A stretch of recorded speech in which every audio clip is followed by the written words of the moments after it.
Hi everybody, and welcome back to the Imperfect Empath.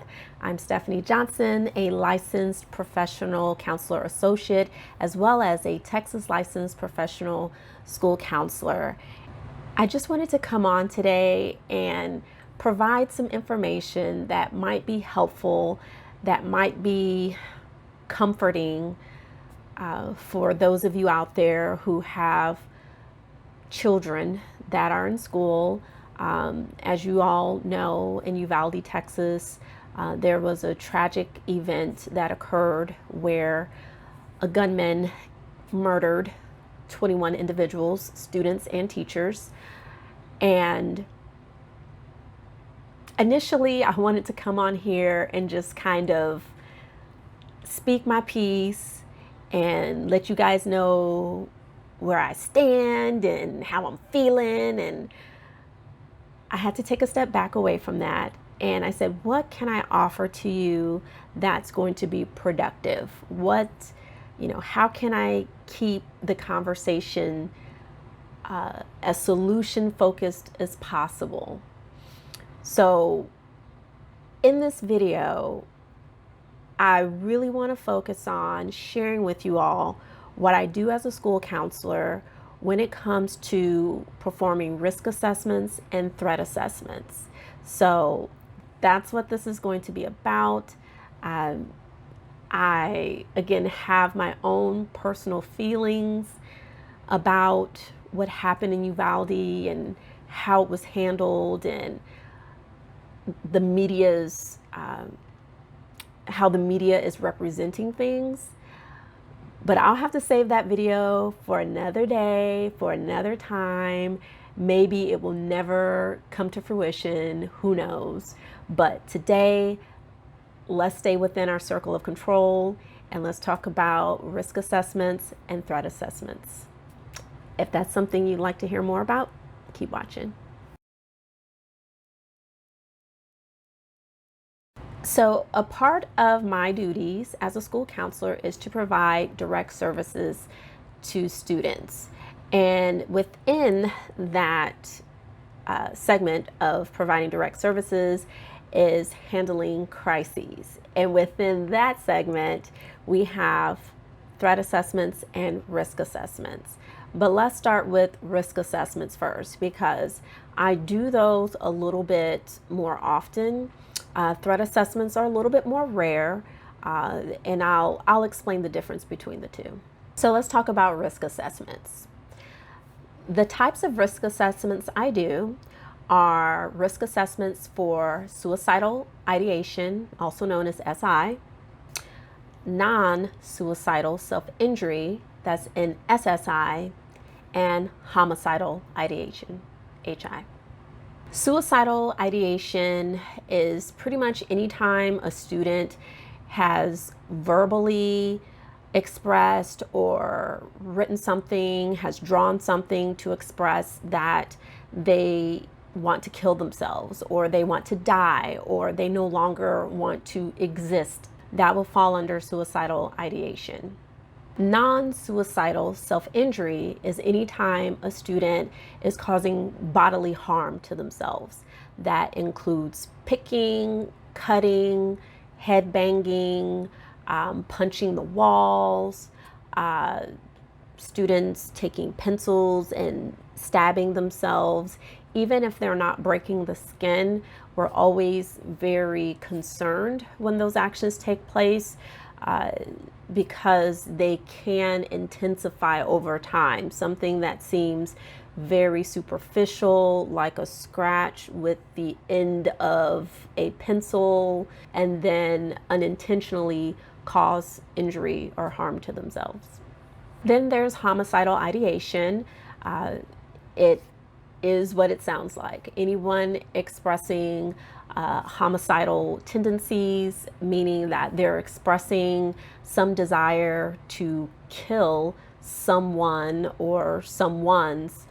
Homicidal ideation is not that common, but when I do get a referral for homicidal ideation, we immediately have to go into threat assessment mode.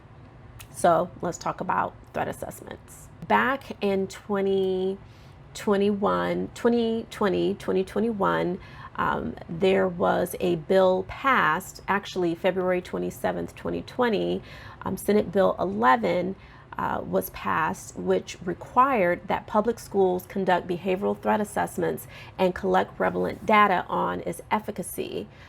TEA, the Texas Education Agency, in conjunction with Texas School Safety Center, will be providing supports and guidance to help public schools implement behavioral threat assessments beginning in the 2020-21 school year. So I have gone through that training. It is an 8-hour training.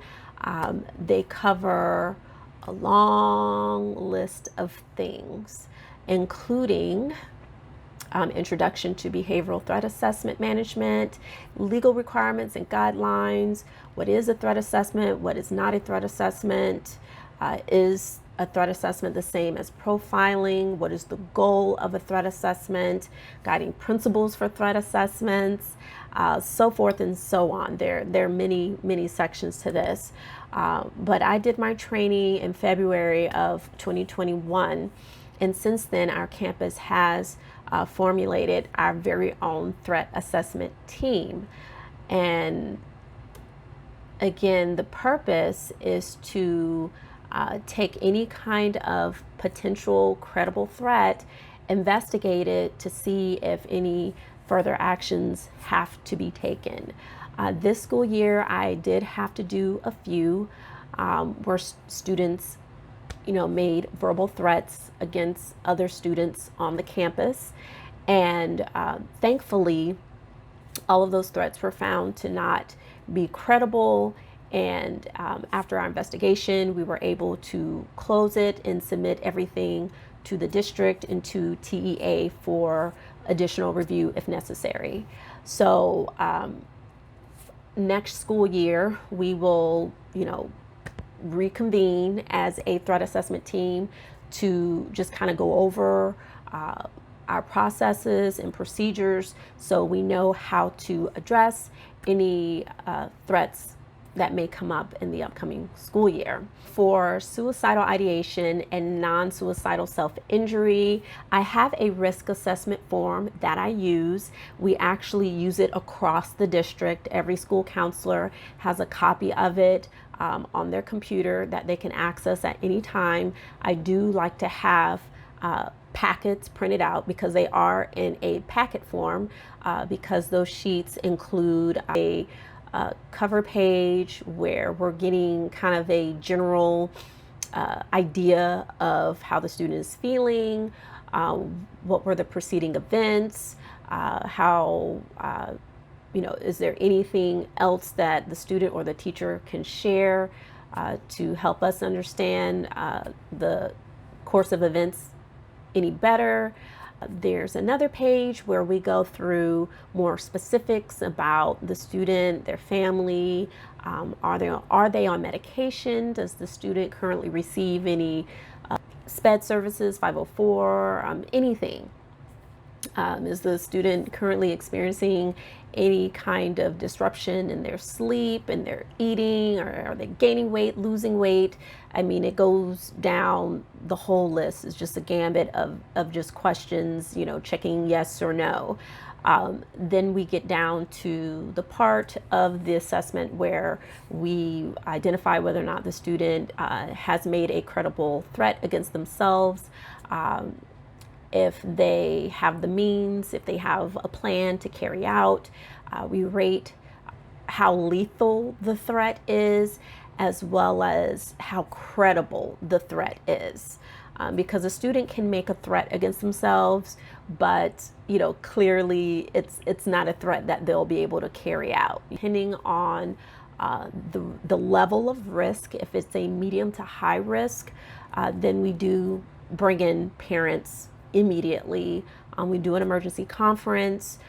We make referrals and recommendations for the parents and the student. After we've talked to the parents, after we've gotten signatures on paperwork from principals, parents, teachers. I do like to come up with a safety plan. So while the student is on campus, they can commit to safety, keeping themselves safe, keeping others safe. But again, for those higher risk students, we do like to have them, taken in as soon as possible, and we can always worry about doing the safety plan whenever they return. Parents are then given a copy. Our admin, they are given a copy of the risk assessment, and I keep a copy for myself.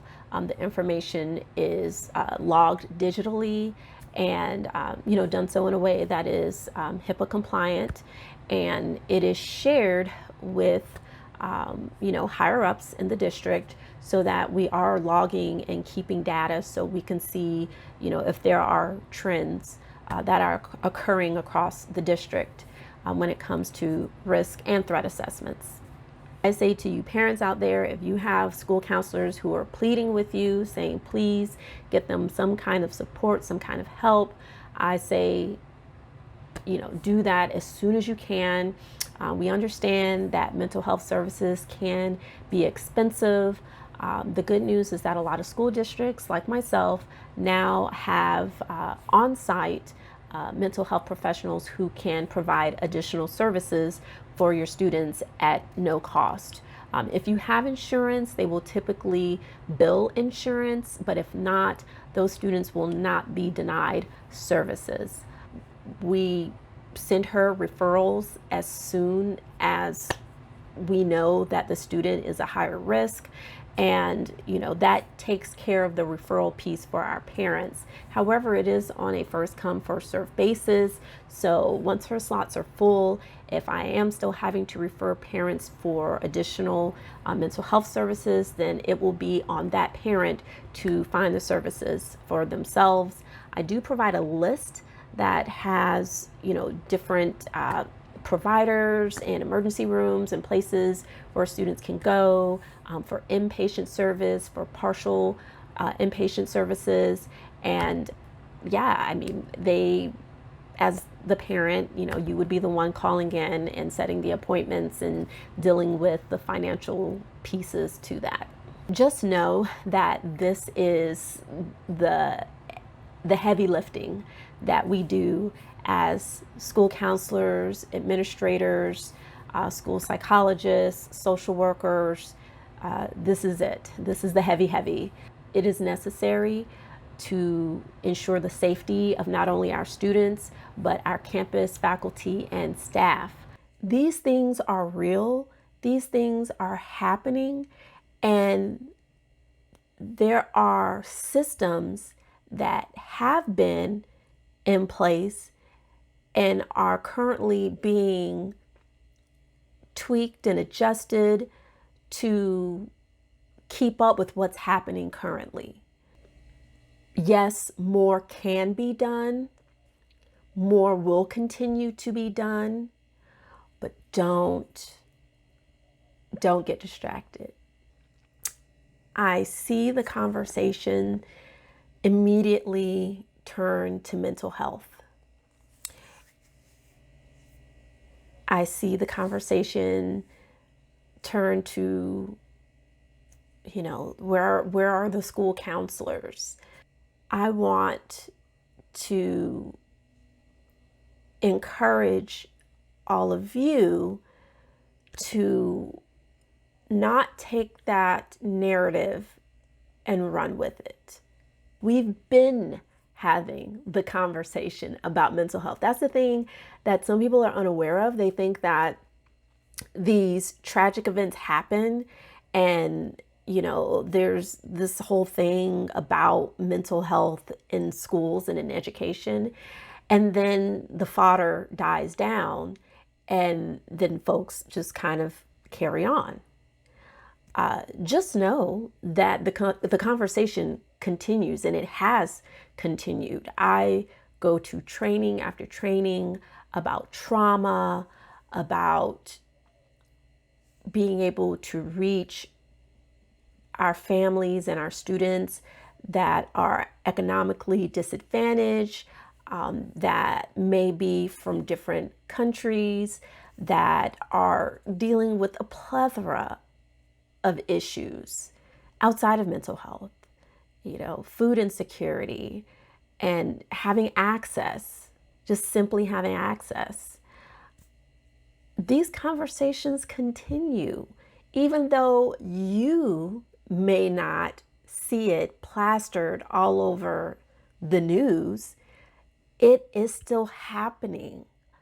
It is important that, again, people know that the work is being done, that as a school counselor, I am being asked to go far above and beyond what our school counselors of yesteryear were asked to do. If you take nothing else away from this video, just know that school counselors are doing their due diligence. Know that mental health professionals are still out there in the trenches, taking on the heavy every day, every day. Know that there are people amongst us and our families and our communities and our churches, the people that serve us in our restaurants, that are dealing with a mental health issue, and they're able to do so without harming or endangering lives. Again, there are other issues here. I am just going to continue to pray for our families, for our nation, and I'm going to continue to do the work. I'm just going to continue to do the work, and I hope that you do the same. So thank you all for watching, and I hope to see you in the next video.